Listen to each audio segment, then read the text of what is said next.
पंतप्रधान नरेंद्र मोदींच्या नेपाळ दौऱ्याचा दुसरा दिवस. पशुपतीनाथ मंदिरात मोदींनी केली पूजा. नेपाळच्या अध्यक्षांचीही घेणार भेट.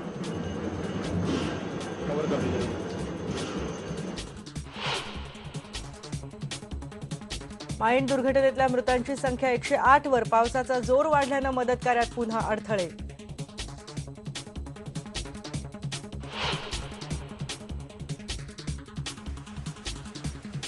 पावसाळी सहलीसाठी गेलेल्या ग्रुपमधली 11 वर्षांची मुलगी गेली ओढ्यात वाहून. ठाण्याच्या येऊर इथली घटना.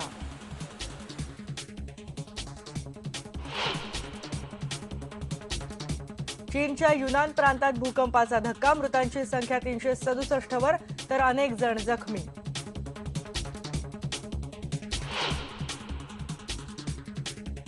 कोलकाता राजधानी एक्सप्रेसमध्ये मिळणाऱ्या जेवणात सापडली झुरळ. सरकारकडून आयआरसीटीसी 1 लाखांचा दंड. तर इतर 13 ट्रेन्समध्ये मिळणाऱ्या निकृष्ट जेवणासंबंधी केटरर्सवर कारवाई.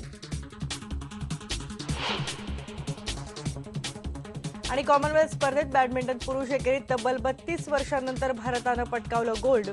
पी कश्यपचं यश. तर स्पर्धेतली भारताची कामगिरी चमकदार. पटकावली एकूण 64 मेडल्स.